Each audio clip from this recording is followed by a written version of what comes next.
There is power behind every story we carry within. Every tragedy, no, yes, laugh, victory. And every testimony that is incubated within our souls have power. The power to transform, from tragedy to crown, from obstacle to opportunity. And all the moments in between make us wiser. Watch Candid Conversations with Charisa for impactful, unheard moments that will certainly spark your power and inner truth to shift, heal, and restore your life. It's time to get real, uncover, unlock, unpack, set free, and increase the dialogue to change a life. We all start somewhere and end in places of destiny. Get ready for the long-awaited Candid Conversations with Charisa.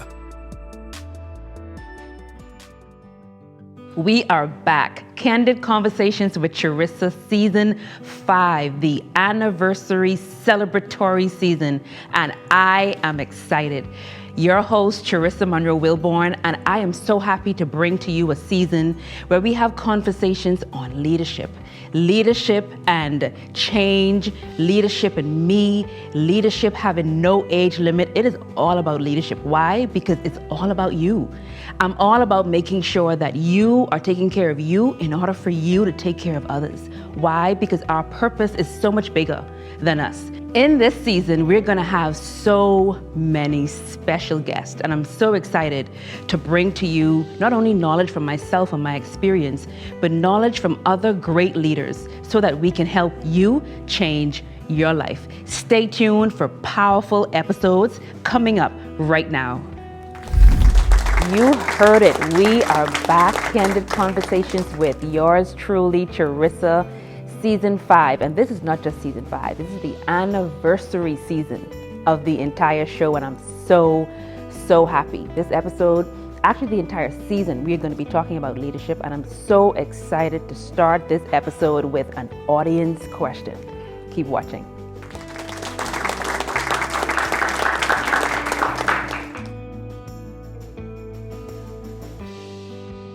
Excellent question. Excellent question. How has the pandemic affected change, not only in people, but just around the world? And I think, as leaders, as seasoned leaders, emerging leaders, just individuals, the last 24 to 26 months has been one of those times and seasons of our lives where whether or not we wanted, change happened. Whether or not we wanted, a pause happened. Whether or not we were ready or prepared, things changed. Everybody's world changed. I don't care where you were on the spectrum, how high in position you were, how low you were, everybody was brought to the exact same level. And I think where you were or where you are as a person in your preparation, in your character, in your work, in your habits, like everything, even things you did in darkness, like everything would have come to a head or to exposure at that time.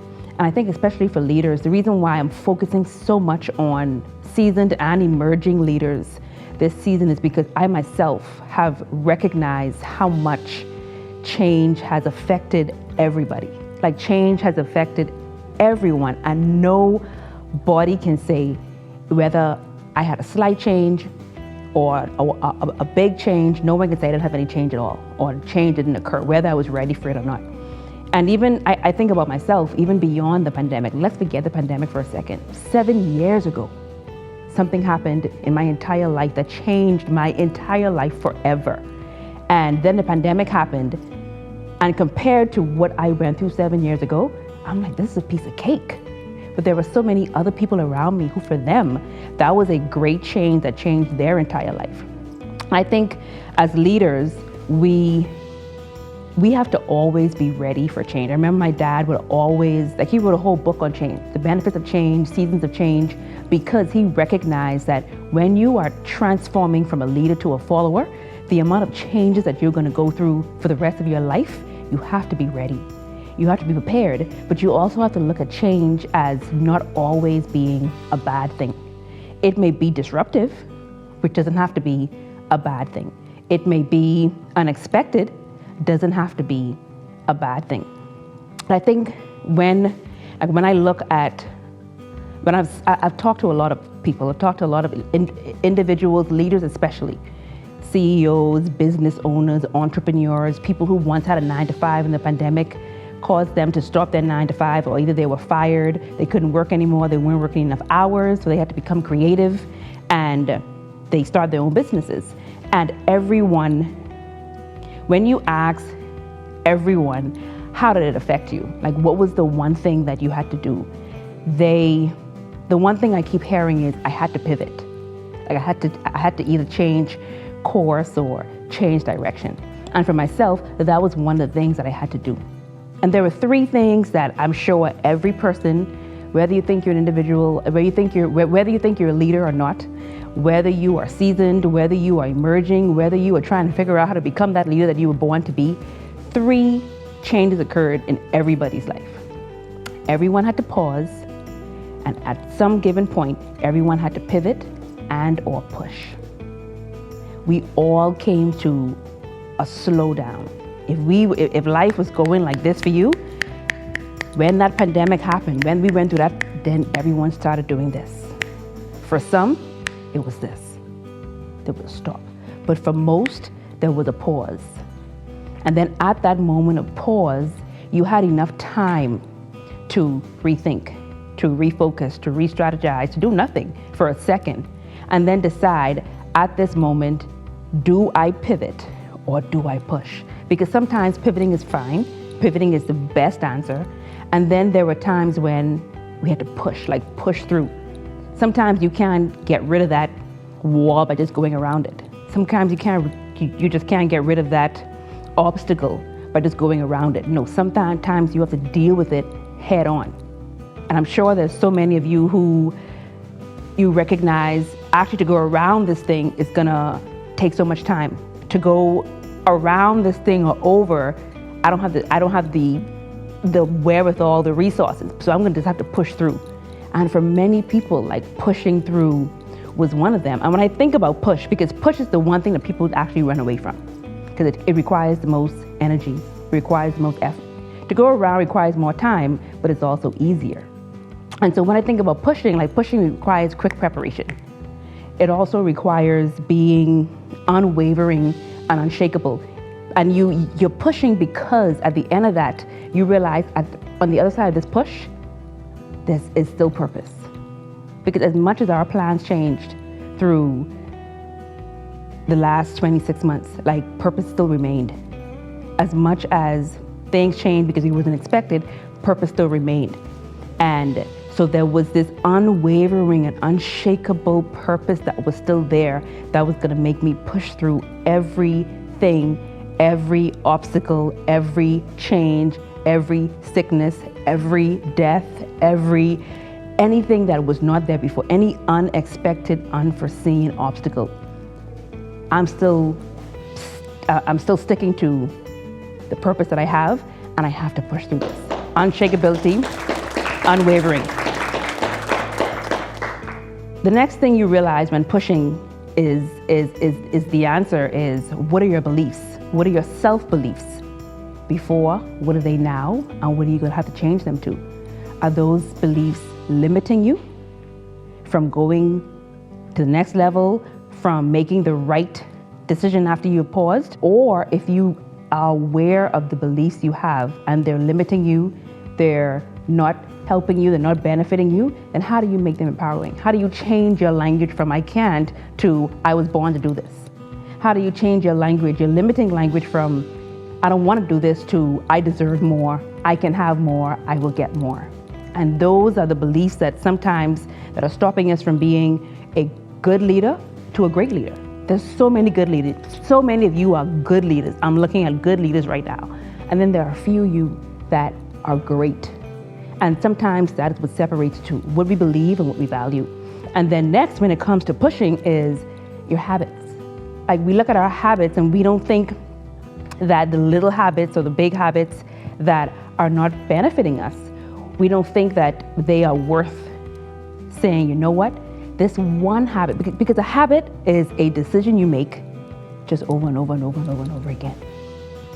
And we talk about consistency. A habit is just the one thing you do consistently. But if that one thing you do consistently for 10 years isn't getting you from point A to point Z, or isn't giving you the life that you want, then it's a bad habit. And then they say, well, how do I change a bad habit? Or how do I stop a bad habit? You don't stop habits. Habits are not one thing because of the way that our minds are wired. And we've been doing that thing consistently over and over again. And our brain is saying, I like this thing, keep doing it. The endorphins are good. They're giving me life. Don't stop. And if you stop, I'm going to make you have withdrawals and symptoms, and then now you keep doing it again. No, it's very hard to stop a habit. So what you do is you figure out what other habit, what other decision can I make over and over and over again that's going to get me to the place I want to be, that can replace this current habit that I'm doing over and over and over again, that's giving me the same stale life that I don't want. And so habits are like recipes. Like I think about, you want a cake, and there are recipes, there's a way, there's a method to get the cake that you want, there's a method to follow for the ingredients, and then you decide you're going to change the ingredient or you're going to change the method. Then you're wondering, why don't I get the cake that's in the picture? Why don't I have the life, which is the cake, that's giving me the vision that I want, which is the picture? But yet you say, okay, let me try this again. And you do the exact same thing. You change that one ingredient, you change that one method, keep doing the same thing. And you still get the same cake. Like, man, this cake is not doing what I want to do. But how do I change it? And then you don't realize that you are shortchanging, you are shortcutting, you are deciding that, okay, I don't have this mixer, I don't have this spoon, it's dirty, I'm going to use something else.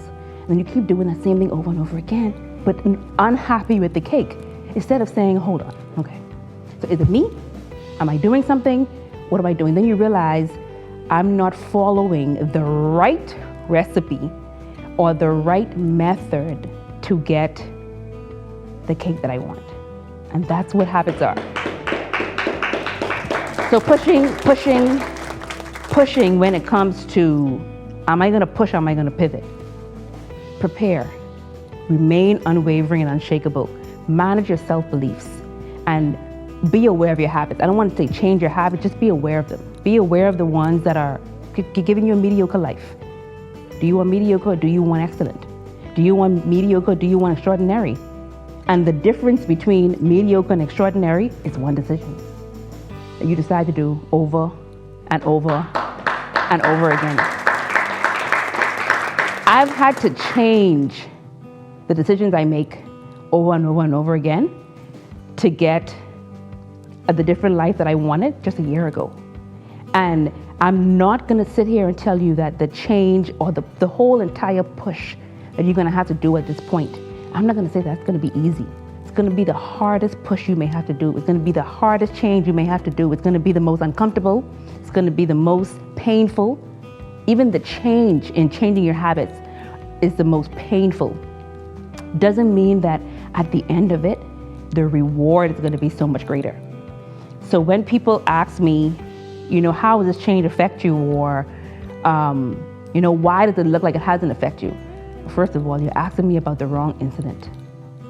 7 years ago, a change happened in my life that 100% prepared me for what everybody else went through this time. So I was able to slow down, but I was also able to be less affected by it. But 7 years ago, I remember that being the moment where I had to pivot.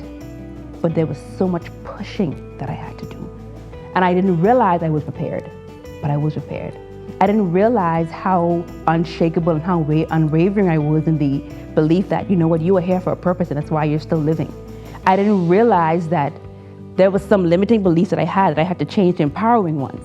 And then I didn't realize that I was so used to a habit or habits that I was doing when certain people were here. And I had to replace those habits with something else so that I can continue to have the life that God gave me, even though certain resources weren't there. And once I put all those things in place, change becomes more of an accepted state of being as opposed to something that I avoid. And I'll never forget my dad talking about avoiding change doesn't help. You can't prevent it. What you can do is you can accept that it's the one constant thing. and embrace it. Embrace it. So I hope that many of us recognize that throughout life, actually forget 26 years, the last 26 months or 2 years that we went through. Going forward, especially as a leader, you're gonna have to constantly be pausing, pivoting, and pushing. You're gonna have to constantly be pausing yourself, be pausing your decisions, be pausing your business, be pausing your time. You're gonna have to constantly be pivoting, and then you're gonna have to constantly be pushing. That's what makes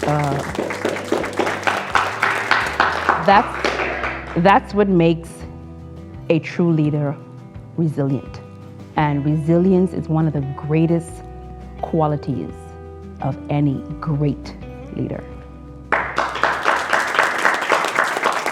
If you are anything like me right now, you're probably sitting saying, man, how do I get there? How do I become this great leader that Charisa and Colin and all of the guests on this show is talking about? And all we've been doing is talking to you about our life experiences. We've been talking to you about the journey. We've been talking to you about the growth that we've been going through. And we've been just giving you a spoonful of how you can change your life from just being a good leader to being an extraordinary leader.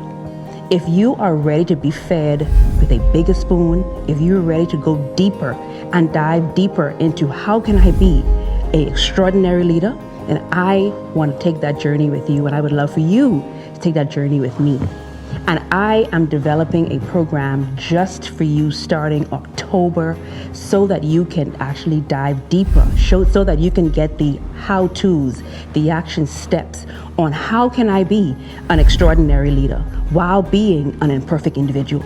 And the name of the program is The Total Imperfect Leader, created just for you. Just a few years ago, I was tired of feeling burnt out.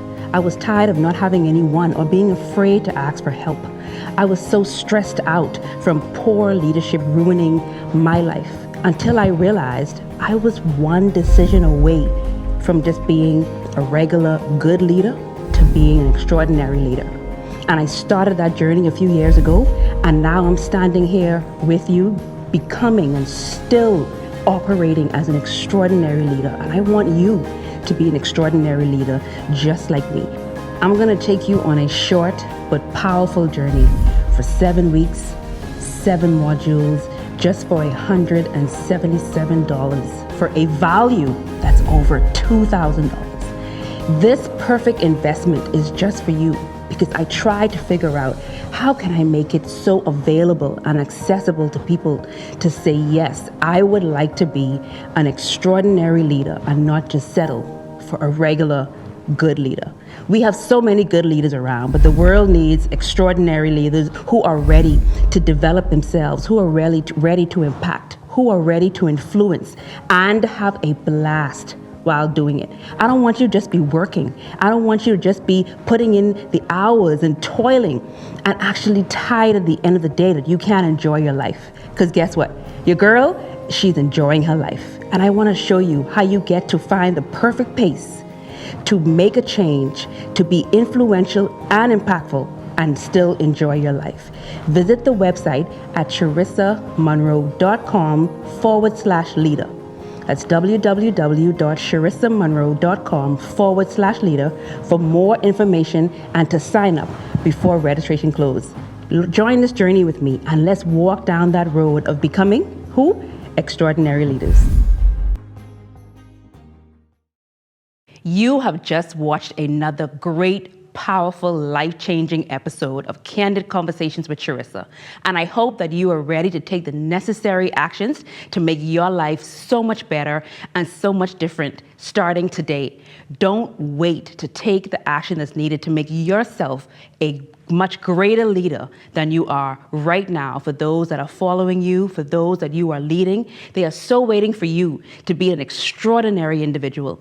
Stay tuned and come back next week for another great and powerful episode with your host, Charisa Monroe-Wilborn. Don't forget to subscribe, don't forget to share, and don't forget to comment. I love reading your comments. I love hearing from you. I love when you join the conversation. See you soon.